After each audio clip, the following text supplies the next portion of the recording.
दौरे पर कुवैत में मौजूद थे और उनका ये दौरा बहुत ही इम्पोर्टेंट और तारीखी रहा। इस वक्त इंडियन मीडिया और इंटरनेशनल मीडिया पर यह चल रही है कि कुवैत की तरफ से भारतीय प्राइम मिनिस्टर नरेंद्र मोदी साहब को दी हाईएस्ट सिविलियन अवार्ड से नवाजा गया है। बिल्कुल, मोदी साहब अगर वो विज़िट कर रहे हैं तो इससे साफ जाहिर होता है कि पाकिस्तान की जो फॉरेन पॉलिसी है वो इस तरह होनी चाहिए कि हम उसको डिफेंड करें। तो दुनिया के जितने भी बड़े लीडर थे, आप देख सकते हैं कि सिर्फ कुवैत नहीं, उनकी कोशिश है कि वो सऊदीया के साथ भी अपने तल्लुकात मज़ीद बढ़ाते जा रहे हैं।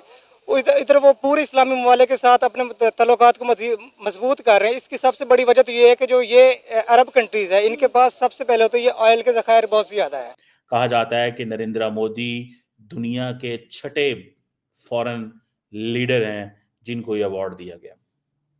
ये समझ लें कि बहुत बड़ी बात है। ठीक है जी दोस्तों, मैं विजय और आप देख रहे हैं मिस रिएक्शन। तो दोस्तों, जैसे कि आपको पता है, मोदी जी अभी 2 दिवसीय कुवैत दौरे पे गए थे और किस तरह वहाँ पे रेड कारपेट बिछा के उनका ग्रैंड वेलकम किया गया, उनको गार्ड ऑफ ऑनर दिया गया। बाद में जिस तरह मोदी जी वहाँ पे हमारे जो भारतीय वर्कर्स है उनके साथ वो मिले, उनसे मुलाकात की। इतना ही नहीं, उनको उन्होंने वहाँ पे संबोधित भी किया। और जिस तरह कुवैत की तरफ से मोदी जी को कुवैत का हाईएस्ट सिविलियन अवार्ड दिया गया। और एक बात और कि वहाँ पे जो रामायण और महाभारत है उनका जो ट्रांसलेशन वहाँ के अरबियों ने किया है, उसका भी इनॉग्रेशन मोदी जी ने किया है। और ये जो कुछ कुवैत में हुआ है दोस्तों, इसको देख के पाकिस्तानी बड़े परेशान हो चुके हैं, क्योंकि जिस तरह आपको पता है यूएई में जब मंदिर बना था तब भी इनको काफ़ी तकलीफ हुई थी। तो उसी तरह जिस तरह मोदी जी को गल्फ कंट्रीज जो है वो इतना मान सम्मान दे रही है, तो अब ये जो कुवैत में हुआ है इसके ऊपर पाकिस्तानियों का क्या कहना है, यही आज की इस वीडियो में देखेंगे। तो चलिए करते हैं वीडियो को शुरू। मगर वीडियो शुरू करने से पहले जो व्यूअर्स हमारे चैनल पे पहली बार आए हैं उनसे रिक्वेस्ट करूंगा, प्लीज़ हमारे चैनल को सब्सक्राइब कीजिए, वीडियो को लाइक और शेयर जरूर कीजिए। तो चलिए करते हैं वीडियो शुरू। नो डाउट आप ये भी देखें ना कि ऑलरेडी इंडिया जो है मुस्लिम ममालिक के ऊपर छाया हुआ है। हमने देखा कि पिछले साल दुबई के अंदर इंडिया के प्राइम मिनिस्टर नरेंद्र मोदी ने एक हिंदू मंदिर का इफ्तिताह किया। उसके अलावा आप सऊदी अरेबिया के साथ उनके ताल्लुकात देख रहे हो। अब देखें कुवैत के अंदर 2 ऑथर्स ने रामायण और जो उनकी महाभारत है उनको अरबी में ट्रांसलेट किया है, यानी कि वहाँ के लोग इंडियन कल्चर के बारे में और हिंदुइज्म के बारे में जानना चाहते हैं, तो इन किताबों को जो है अरबी में ट्रांसलेट किया गया है।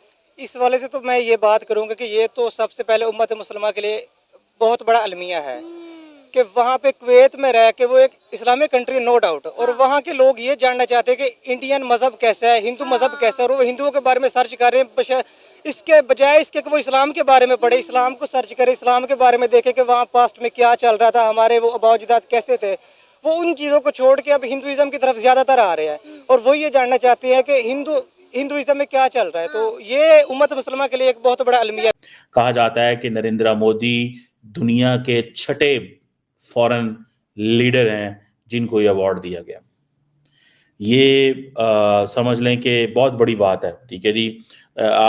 इसके अलावा जो एक मेरा ख्याल है एक order of Abdul Aziz Al Saud, highest award जो सऊदी अरेबिया का है, वो भी दिया गया है। State of order of Ghazi Amir Amanullah जो अफ़गानिस्तान का भी दिया गया है। काफ़ी अवार्ड उनको दिए गए हैं। मोदी साहब को लंबे चौड़ी लिस्ट है जिसमें मैं बोल सकता हूँ स्टार्टिंग फ्रॉम इजिप्ट, फ्रांस में भी दिया गया, ग्रीस, नाइजेरिया, गाना, मतलब आई थिंक 20 अवार्ड हैं जो मोदी साहब को दिए गए हैं। तो स्टार्टिंग फ्रॉम 2016। और आपको पता है तब पाकिस्तान के अंदर बड़ी पैनिक हो जाती थी, वो कहते थे यार ये अवार्ड क्यों दिया है इन्होंने। मज़हब को पूरी दुनिया में जो है वो प्रमोट किया जा रहा है। हालांकि हम बात करें तो मुसलमान जो है एक बहुत बड़ी तादाद में पूरी दुनिया में पाए जाते हैं, लेकिन हम देख रहे हैं कि महाभारत को, गीता को, रामायण को कई जो है अरब ममालिक के अंदर पढ़ा जा रहा है, अरेबिक में ट्रांसलेट किया जा रहा है और वहाँ के बच्चों को जो है गीता रामायण पढ़ाई जा रही है। जी, इस हवाले से यही बात की जा सकती है कि इसके लिए तो सबसे पहले उस कंट्री के हुक्मरानों को सोचना चाहिए कि हमारे कंट्रीज़ में चल के आ रहा है, और दूसरे नंबर पे इंडिविजुअली पेरेंट्स को भी सोचना चाहिए कि वो बच्चों को किस तरफ लेके जा रहे हैं। देखिए, हम मुसलमान हैं, हमें नहीं पता कि हिंदुइज्म क्या है, हमने पढ़ा ज़रूर है उसके बारे में, जितना सुना है हमें उतना ही पता है, लेकिन हम कभी इतना डीपली नहीं गए कि हिंदुइज्म क्या है, ना ही हमें कोई तजस्सुस हुआ है कि उसके बारे में जाने। क्योंकि आपको पता है कि इंसान की साइकी है कि जब वो किसी चीज़ के बारे में जानना शुरू करता है ना, तो वक्त के साथ साथ ना उस चीज़ में घुसता चला जाता है। और एक टाइम ऐसा आता है कि वो अपने आप को चेंज करने की कोशिश करता है कि नहीं जी, जहाँ पे मैं था वो गलत था शायद, और जो अब चीज़ें आ रही है ये मेरे लिए नहीं है, तो मुझे इनको अडॉप्ट करना चाहिए। तो ये इंसान की नेचर में शामिल है कि वो हमेशा अडॉप्ट की तरफ जाता है, पिछली चीज़ों को छोड़ के वो कहता है कि मैं एक नई चीज़ अडॉप्ट। भाई ऐसी जबरदस्त पॉपुलैरिटी, ऐसी इज्जत और ऐसी रिस्पेक्ट, इतने अवार्ड्स किसी प्राइम मिनिस्टर को मिलते हुए मैंने नहीं देखे। मैं आपके सामने अभी लिस्ट रखूंगी जो जो अवार्ड्स मोदी साहब हासिल कर चुके हैं, लेकिन अभी हम बात करेंगे इस अवार्ड की। इसके ऊपर उन्होंने, नरेंद्र मोदी साहब ने ये अवार्ड डेडिकेट किया अपनी आवाम को, अपनी नेशन को, इंडिया को।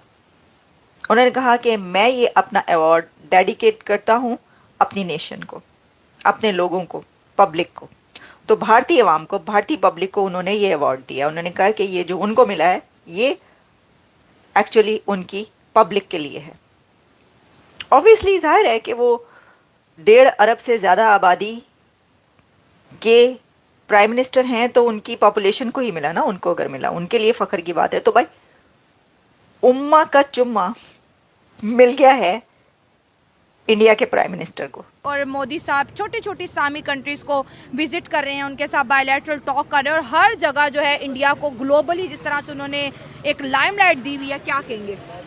मैं ये सिर्फ यही बात कहूँगा कि मोदी जो है वो इस तरह से अपना एक स्टांस जो है, आल्दो उसको एक इंटरनेशनल लेवल पे देखा जाए तो इंडिया में जो जम्मू कश्मीर है उसकी बात की जाए तो वो क्योंकि इस्लामिक कंट्रीज़ के साथ अच्छे ताल्लुकात बिल्ड कर रहा है, बिल्कुल, हाँ। और जितना वो अपनी फॉरेन पॉलिसी को बेहतर कर रहा है, इस जाहिर सी बात है लीडरशिप है तो वो एक स्ट्रेटेजी के तहत जो है तो आगे मूव कर रहा है। इससे वो अपने इंडिया को तो बेहतर कर ही रहा है, लेकिन ये है कि साथ में जो जम्मू कश्मीर का जो स्टांस है वो भी अपने हक में कर रहा है। और ये फिर पाकिस्तान के लिए बस यही कहूँगा कि ये इनका भी बनता है कि अपनी लीडरशिप को ये जो है तो आगे लाएं और फॉरेन पॉलिसी पे। इंडिया ने जब कश्मीर के अंदर आर्टिकल 370 हटाया, ठीक है, उसका जो स्पेशल स्टेटस था वो खत्म किया, किसी एक इस्लामिक कंट्री ने आवाज नहीं उठाई। ओआईसी चुप करके बच्चे की तरह कोने में बैठी रही, और आप देखिए सबने इंडिया के फैसले को सपोर्ट किया। पाकिस्तानी कहते हैं जी कि वो हम तो जी फलस्तीन के चैंपियन तो हम हैं, वो उनको कैसे मिल गया जी अवार्ड? उसके चैंपियन तो हम हैं, उनको ये अवार्ड कैसे मिल गए? ठीक है, तो वो एक चीज़ जो है वो आती है सामने। बट नरेंद्र मोदी ने अपनी स्पेस जो है वो वहाँ पे बनाई है, बड़ी तगड़ी स्पेस उन्होंने बनाई है। और अगर मैं आपको सिर्फ ये बताऊं कि ये जो ये अवार्ड भी जारी बात है शेख मशल अल अहमद अल जबर अल सबा ने दिया है, और उनको एयरपोर्ट पे भी छोड़ने आए थे। ये एक और बड़ी इंपॉर्टेंट चीज़ है कि नरेंद्र मोदी जो हैं उनको वो एयरपोर्ट पे छोड़ने आए नरेंद्र मोदी को, और बताया कि भाई आपकी मैं कितनी, जिसे वो कहते हैं ना वो वैल्यू। जो वो कुवैत में जब पहुंचे तो लोगों ने कहा, मोदी जी जब पहुंचे वहां पे पीछे से 3 आवाजें लग रही थी, जय हिंद, भारत माता की जय, वंदे मातरम और जय श्री राम। जय श्री राम अरब की धरती पे नारे लग रहे थे, आप सुन सकती हैं बिकॉज बहुत सारे वीडियोस अवेलेबल है। हमारे यहाँ पे मुसलमानों के लिए जय श्री राम सुनना ये प्रूव कर दिया है कुछ स्कूल ऑफ थॉट्स ने कि वो वॉर कराई है, यानी कि अगर आप जय श्री राम बोलेंगे कि मुसलमान को नाराज हो जाना चाहिए। अब इमेजिन कीजिए कि क्या प्रधानमंत्री मोदी उतरते हैं पाकिस्तान की सरजमी पे, जो हिंदुओं की भूमि है बेसिकली, ठीक है ना, अपनी ही पूर्वजों की भूमि पे वो उतरते हैं, और वहां के लोकल हिंदू जो हैं वो ये कहें कि जय श्री राम, मोदी जी जय श्री राम। पाकिस्तान की क्या मेन स्ट्रीम मीडिया या बाकी लोग उसको बर्दाश्त करेंगे? कतई नहीं करेंगे। आपको लगता है कि इंडिया आइसोलेट कर रहा है कि हम अपने आप को खुद आइसोलेट कर रहे हैं? इससे तो साफ जाहिर होता है, अगर हम खुद आइसोलेट नहीं होते तो मोदी आजकल इस तरह के स्टेप नहीं उठा सकता।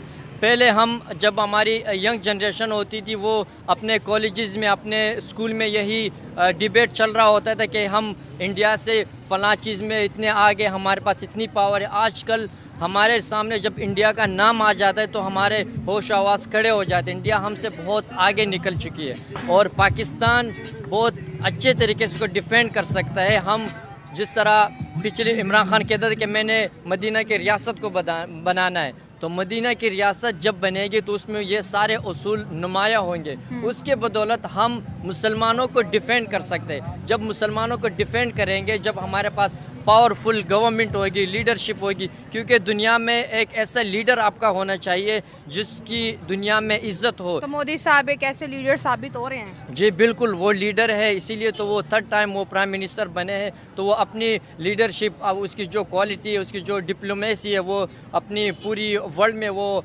आप देख रहे हैं कि उसको वो लोगों को शो कर रहा है और लोग उसको मान रहे हैं। तो इसी वजह से तो जो जितने भी इस्लामिक कंट्रीज़ है, चाहे आप सऊदीया को ले ले, आप बाकी जो टर्की को ले ले, तो वो सारे उसका साथ दे रहे हैं। तो दोस्तों ये थी आज की वीडियो और अभी आपने देखा ये जो एक बंदा अभी बात कर रहा था कि ये जो रामायण और महाभारत जो ट्रांसलेट हुआ है ये ठीक नहीं हुआ है।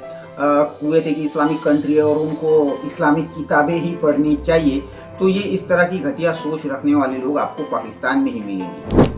इनको अपने आप के ऊपर भरोसा नहीं है। वो कुवैत है एक इस्लामिक कंट्री माना है, और दूसरी बात कि उन लोगों को क्या इस्लाम में क्या बताया गया है, क्या इस्लाम के बारे में उन लोगों ने पढ़ा नहीं है? क्या वो लोग पढ़ते नहीं है? उन्होंने सब पढ़ लिखा है और अभी भी पढ़ते हैं, मगर भाई वो अब दूसरे धर्मों में क्या लिखा है, दूसरे धर्मों में क्या अच्छी बातें कही गई है, वो भी वो देखना चाहते हैं, पढ़ना चाहते हैं। तो इसमें कौन सी डर वाली बात है? मगर एक्चुअल बात दोस्तों ये है कि ये पाकिस्तानी जो खुद को कट्टर इस्लामिक लोग कहते हैं, ये खुद बहुत एक नंबर के डरपोक लोग हैं दोस्तों। इनको डर है कि ये जो अरेबिक लोग हैं, ये अगर ये रामायण और महाभारत पढ़ेंगे तो ऐसा ना हो ये लोग जो है हिंदू धर्म की ओर जो है आकर्षित हो। ये डर है इसके पीछे का।